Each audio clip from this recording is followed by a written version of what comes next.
અમદાવાદ શહેરના પૂર્વ વિસ્તારમાં વરસાદી માહોલ છે। ઓઢવ, નિકોલ, રખિયાલ સહિતના વિસ્તારોમાં મેઘમહેર જોવા મળી। ધોધમાર વરસાદ વરસતા રસ્તા ઉપર પાણી ભરાયા છે।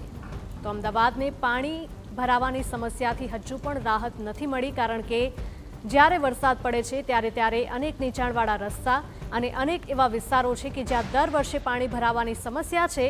દર વર્ષની એકની એક સમસ્યા હોવા છતાં પણ તંત્ર દ્વારા કોઈ જ કામગીરી નથી કરવામાં આવતી, જેને લઈને સ્થાનિકોને હેરાન પરેશાન થવાનો વારો આવતો હોય છે। ફરી એક વખત અમદાવાદમાં વરસાદ પડ્યો અને ફરી એક વખત રસ્તા ઉપર પાણી ભરાયા છે અને હાલાકીના દ્રશ્યો આપની નજર સામે જ છે। લોકો ભરાયેલા પાણી વચ્ચેથી પસાર થવા માટે મજબૂર બન્યા છે। અનેક વાહન ચાલકોના વાહનો પણ આ વરસાદી પાણીમાં ખોટકાય છે।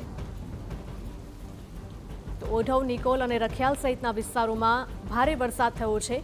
ધોધમાર વરસાદ વરસતા રસ્તા પર પાણી ફરી વળ્યા છે।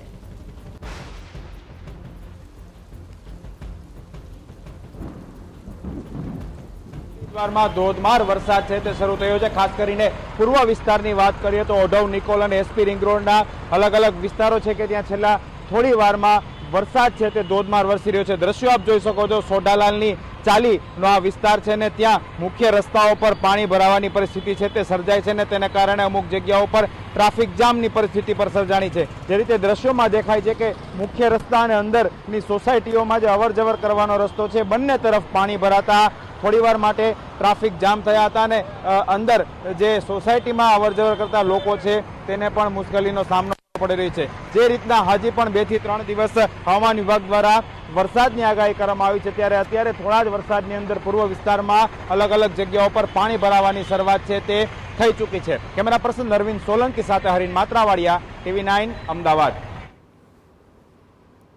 તો અમદાવાદના આપણે આ દ્રશ્યો જોયા। અમદાવાદમાં થોડો જ વરસાદ વરસ્યો અને અમદાવાદ શહેરની અનેક ગલીઓ, અનેક રસ્તાઓ આ જ પ્રકારે જળમગ્ન જોવા મળી રહ્યા છે। વાહન ચાલકોને પસાર થવું પણ મુશ્કેલ બન્યું છે। સાથે સાથે જ નાના વેપારીઓ પણ ચિંતામાં મુકાયા છે, કારણ કે દુકાનોની બહાર પણ વરસાદી પાણી ભરાયા છે અને રોજના જે ફેરિયાઓ હોય, લારીઓવાળા જે વેપારીઓ હોય, તેમને પણ મુશ્કેલી પડી રહી છે।